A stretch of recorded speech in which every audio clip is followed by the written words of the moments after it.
ओम शांति। आज 12 जुलाई 2022 की साकार मुरली। आज बाबा ने कहा, मीठे बच्चे, किसी देधारी से दैहिक लब न रख, एक बाप से लब रखो। अशरीरी बनने का पूरा पूरा अभ्यास करो। प्रश्न, रहमदिल बच्चों का कर्तव्य क्या है? उत्तर, जब कोई फालतू बात करे तो उसकी फालतू बात न सुन, उनके कल्याण अर्थ बड़ों को सुनाना, यह रहमदिल बच्चों का कर्तव्य है। जिनमें कोई पुरानी आदतें हैं, उन्हें मिटाने में सहयोगी बनना ही रहमदिल बनना है। दूसरा प्रश्न, कौन सा टाइटल किसी देधारी को नहीं दे सकते लेकिन ब्रह्मा बाप को दे सकते हैं? उत्तर, श्री का टाइटल, क्योंकि श्री अर्थात श्रेष्ठ पवित्र को कहा जाता है। किसी देधारी मनुष्यों को यह टाइटल दे नहीं सकते, क्योंकि भ्रष्टाचार से जन्म लेते हैं। ब्रह्मा बाप को श्री कहते, क्योंकि इनका यह अलौकिक जन्म है। गीत है इस पाप की दुनिया से। ओम शांति। बच्चे अब समझ गए हैं, अर्थात समझदार बन गए हैं, तो जरूर पहले बेसमझ थे। यह भी नहीं समझ में आता है कि यह पति दुनिया है और इस भारत में ही देवी देवताओं का राज्य था। उसमें पावन सुखी थे, उसमें दुख की बात नहीं थी। परंतु शास्त्रों में कई बातें सुनने के कारण यह भी समझ में नहीं आता है कि स्वर्ग में सदैव सुख था। स्वर्ग का किसको पता नहीं, समझते हैं वहां भी दुख था। यह है बेसमझी। अब तुम बच्चे समझदार बने हो, बाप ने आकर समझाया है, उनकी सीमत पर चल रहे हो। यह पति दुनिया है, स्वर्ग पावन दुनिया थी। पावन दुनिया में भी दुख हो, फिर तो दुख की दुनिया ही कहेंगे। फिर गीत भी रॉन्ग हो जाता है। कहते भी हैं, हे बाबा, ऐसी जगह ले चलो जहां आराम सुख चैन हो। बच्चे यह भी जानते हैं कि स्वर्ग सोने की चिड़िया थी, देवी देवताएं थे, कभी भी किसको दुख नहीं देते थे।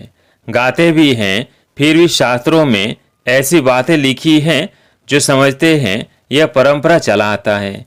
कृष्ण पर भी झूठे कलंक लगा दिए हैं। कहा जाता है, जैसी दृष्टि वैसी सृष्टि। समझते हैं सारी सृष्टि ही पति थे। इस समय उन्हों की दृष्टि ही पति थे, तो सारी सृष्टि को ही पति समझते हैं। समझते हैं परंपरा से पतितपना चलाया है। अभी तुम बच्चों में समझ आती जा रही है, सो भी नंबर व पुरुषार्थ अनुसार। परमपिता परमात्मा के बच्चों को डायरेक्शन मिलते हैं। आत्माओं को बैठ बाप समझाते हैं। सभी आत्माएं पतित हैं, इसलिए पतित आत्मा पुण्यात्मा कहा जाता है। बाप आत्माओं से बैठ बात करते हैं, तुम हमारे अविनाशी बच्चे हो। फिर मम्मा बाबा ही कहते हो। इस दुनिया में किसी को भी पिताश्री नहीं कह सकते। श्री माना श्रेष्ठ, एक भी मनुष्य श्रेष्ठ है नहीं। यह तो एक ही महिमा हो सकती है। यहाँ तो सब भ्रष्टाचार से ही पैदा होते हैं, इसलिए श्री कह नहीं सकते। भल तुम इनको इस समय कहते हो, क्योंकि संन्यास किया हुआ है श्रेष्ठ बनने के लिए। तुम जानते हो कि अभी हम फरिश्ते बनने वाले हैं। भ्रष्ट को श्री कह नहीं सकते। श्री लक्ष्मी, श्री नारायण, श्री राधे, श्री कृष्ण कहते हैं। मंदिरों में भी उन्हों की महिमा गाते हैं, अपने को श्रेष्ठ कह नहीं सकते। अब तुम बच्चों ने समझा, भारत श्रेष्ठ था, शूद्र सृष्टि थी, अभी पतित सृष्टि है। पतित कोई भ्रष्टाचारी कहेंगे। वे लोग भ्रष्टाचारियों को श्रेष्ठ बनाने की सभाएं करते हैं, परंतु दुनिया ही भ्रष्टाचारी है, तो कोई किसी को श्रेष्ठचारी बना कैसे सकते? ब्रोवर, यह रावण राज्य है, जिस कारण रावण को वर्ष वर्ष जलाते हैं। जलता ही नहीं, फिर खड़ा हो जाता है। यह भी मनुष्यों को समझ में नहीं आता। जिसे जला दिया उसे फिर हम नया क्यों बनाते हैं? इससे सिद्ध होता है कि रावण राज्य गया नहीं है। स्वर्ग में जब राम राज्य होता है, वहां तो एफिजी निकालेंगे नहीं। कहते हैं रावण को जलाया, फिर लंका को लूटा। रावण की लंका सोनी बताते हैं, परंतु ऐसा है नहीं। यह तो सारी दुनिया लंका है। रावण राज्य में तो सब है। वो श्रीलंका तो आइलैंड है ना, दिखलाया भी है, भारत की पूछड़ी है, परंतु सिर्फ उसमें रावण राज्य तो नहीं है ना। रावण राज्य तो सारे विश्व पर है, यह भी तुम समझते हो। कॉलेज में कोई बेसमझ जाकर बैठे तो क्या समझ सकेंगे? कुछ भी नहीं, वेस्ट ऑफ टाइम करेंगे। ये ईश्वरीय कॉलेज है, इसमें नए आदमी कुछ समझ नहीं सकेंगे। 7 दिन क्वारंटाइन में बिठाना पड़े जब तक लायक बने। फिर भी अच्छा आदमी रिलीजियस माइंडेड हो तो उनसे पूछना है, परम पिता परमात्मा तुम्हारा क्या लगता है? वह तो है आत्माओं का पिता, और प्रजापिता भी तो बाप है। यह पॉइंट से बड़ी अच्छी है, परंतु बच्चे अजून इतना हर्षित नहीं होते हैं। बाप कहते हैं तुमको नई नई पॉइंट से सुनाता हूँ जिससे तुमको नशा चढ़े, किसको समझाने की युक्ति आए। फॉर्म भराने की कॉपी में पहले यह प्रश्न लिखाना है। कहेंगे परम पिता, तो पिता हुआ ना। फिर उस समय सर्वव्यापी का ज्ञान उड़ जाएगा। तुम जब प्रश्न पूछेंगे तो कहेंगे वह तो बाप है, हम सब बच्चे हैं। इतना मान जाए तो झड़ लिखा लेना चाहिए। प्रजापिता के भी बच्चे ठहरे। शिव हो गया दादा और वो बाप। शिव बाबा तो शौर की स्थापना करने वाला है, तो जरूर उनसे ही वर्षा मिलेगा। सहज से सहज बातें निकालनी पड़ती हैं, बहुत सहज है।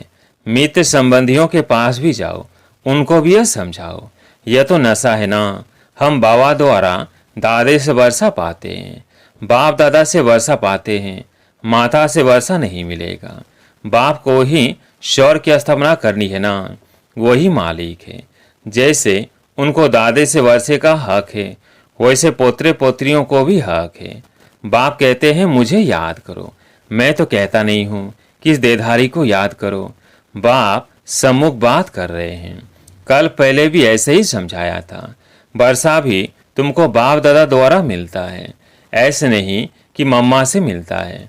तुमको देहाभिमान बहुत आ जाता है, देहधारियों से लव हो जाता है।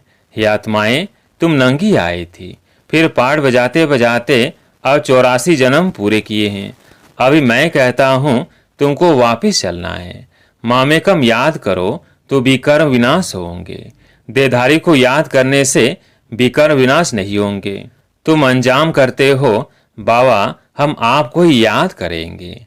तुमको इस पुरानी दुनिया में अब रहना ही नहीं है, इसमें कोई चैन नहीं। इसलिए कहते हो ऐसी जगह ले चलो जहाँ सुख चैन मिले।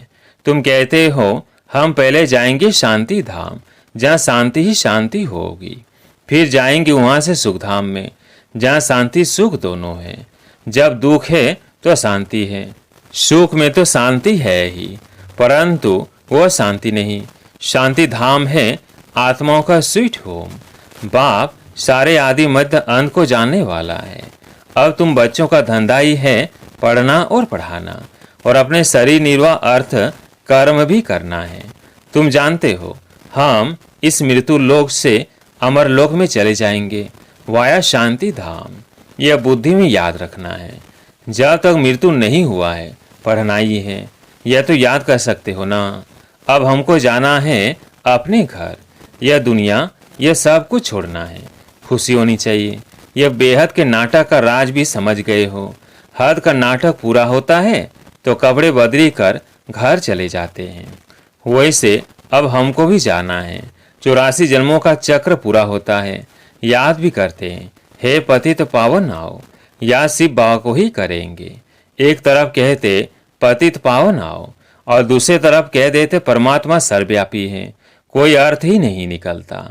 बच्चों को कितना अच्छी रीति समझाते हैं कि शांति धाम को याद करो, यह दुख धाम है। और गुरु गोसाई को यह कहना आएगा नहीं शिवाय तुम ब्राह्मण ब्राह्मणियों के। इस दुखधाम का विनाश भी सामने खड़ा है। यह वही महाभारत की लड़ाई है। यूरोपवासी यादव भी है और कौरव पांडव भाई भाई भी है, एक ही घर के है ना। भाई भाई में युद्ध हो नहीं सकती, यह युद्ध की बात ही नहीं। यह भी वंडर है ना, मनुष्य क्या नहीं कर सकता है। जो बातें हुई ही नहीं वही बना बनाकर एक दो की दिल को खराब कर देते हैं। व्यास भगवान का धंधा भी देखो कैसा है। मनुष्यों का धंधा है एक दो को लड़ाना, यह तो एक रस्म है। सब एक दो के दुश्मन बनते हैं, बच्चे भी बाप का दुश्मन बन पड़ते हैं। अब तुम्हारी बुद्धि में देखो क्या है और शास्त्रों में देखो क्या क्या लिख दिया है, उनका फिर मान कितना रखते हैं। बड़ी परिक्रमा दिलाते हैं, देवताओं की मूर्तियों को भी रथ पर बिठाए बड़ी परिक्रमा दिलाते हैं, फिर सबको समुद्र में डाल देते हैं। मृत्यु लोक की रस्म रिवाज सबकी अपनी अपनी है। बाप का प्लेन देखो कितना बड़ा है, सबके प्लेन खत्म कर देते और सुख धाम की स्थापना करते हैं, बाकी सबको शांति धाम में भेज देते हैं। तुम बच्चे देखो किसके सामने बैठे हो। निश्चय है परमपिता परमात्मा ज्ञान का सागर है। इन आर्गस द्वारा हमको नॉलेज दे रहे हैं। और कोई ऐसा सत्संग होगा क्या? अभी बाप सामने बैठ समझाते हैं। जानते हो बाप हम आत्माओं से बात करते हैं, हम कानों से सुनते हैं। बाबा इस दादा के मुख द्वारा बोलते हैं। जो रतन बाबा के मुख से निकलते हैं वही तुम बच्चों के मुख से निकलने चाहिए। फालतू बातें सुनते भी नहीं सुननी है। कोई तो बैठ खुशी से सुनते हैं। बाबा कहते ऐसी बातें सुनो मत। रहमदिल बन किसमें कोई पुरानी आदत है तो मिटानी चाहिए। हाँ जी कर सुनना नहीं चाहिए। जो बाबा सुखधाम का मालिक बनाते हैं ऐसे बाबा की गलानी तो हम सुनेंगे नहीं। हमको तो शिव बाबा से बरसा लेना चाहिए। और बातों से हमारा क्या ताल्लुक, कोई सुने या ना सुने। हम तो ज्ञान का सुरमा पहन लेवे। कोई ज्ञान अंजन लगाते और कोई धूल अंजन लगा लेते हैं, उससे तीसरा नेत्र खुलता नहीं। बाबा कितना सहज कर समझाते हैं। जो कैसे भी रोगी अंधा कूद जाए वो भी समझ जाए। अलफ और बे 2 अक्षर हैं। से पूछो परम पिता और प्रजापिता ब्रह्मा से आपका क्या संबंध है। यह प्रश्न सबसे अच्छा है तो सर्वव्यापी का ज्ञान एकदम बाहर निकल जाए। मित्र संबंधियों से दोस्ती कर उन्हें समझाओ। बहुत मीठा बनो, तुम्हारा काम है परिचय देना। बल दुश्मन हो परंतु उनसे भी मित्रता रखनी है। बाप कहते हैं तुमने आसुरी मत पर चल मुझे गाली दी है। तुमने ईश्वर पर उपकार किया है, फिर भी ईश्वर तुम पर कितना उपकार करते हैं। ईश्वर का अपकार होना भी ड्रामा में नून थे। तब तो कहते हैं यदा यदा ही धर्मस्य। आया भी भारत में है, समझा भी रहे हैं बच्चों को। हर एक बात अच्छी रीति समझने की है। किसकी तकदीर में नहीं है फिर भी वही धंधा करते हैं। यहाँ से बाहर गए तो ये बातें ही भूल जाएंगी। निंदा करते करते तो ये हाल हो गया है। अब निंदा करना बंद करो। सिर्फ पंडित भी नहीं बनना है, तुम पक्के राजयोगी हो। ऐसे से समझाओ तो तीर भी लगे। खुद में खामी होगी तो दूसरे को बोल नहीं सकेंगे। पाप अंदर खाता रहेगा। बाबा हर बात बहुत अच्छी रीति समझाते हैं। कल्प पहले भी ऐसे ही समझाया था। भूलो मत, सिमरण करते करते अंतमति सोगति हो जाएगी। शबरे उठ बाप को याद करो, जो अंत में देह भी याद ना पड़े। हम आत्मा हैं। अच्छा, मीठे मीठे सिगिलधे बच्चों प्रति माता पिता बाप दादा का याद प्यार और गुड मॉर्निंग। रूहानी बाप की रूहानी बच्चों को नमस्ते। हम रूहानी बच्चों की रूहानी बाप दादा को याद प्यार गुड मॉर्निंग नमस्ते नमस्ते। धारणा के लिए मुख्य सार। पहला पॉइंट, जो रतन बाप के मुख से निकलते हैं वही अपने मुख से निकालने हैं।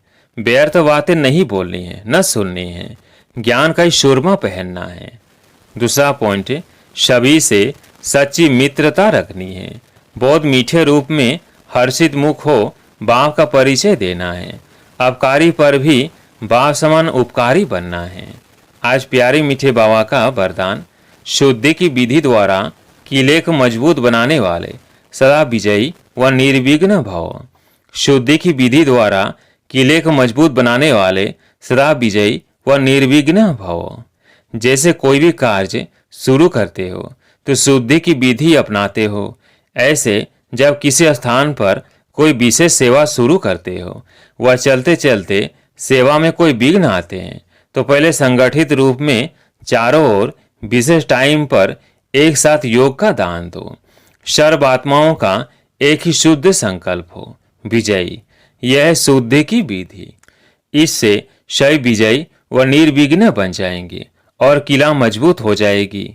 आज का स्लोगन, यथार्थ कर्म का प्रत्यक्ष फल है खुशी और शक्ति की प्राप्ति। यथार्थ कर्म का प्रत्यक्ष फल है खुशी और शक्ति की प्राप्ति। अच्छा, ओम शांति।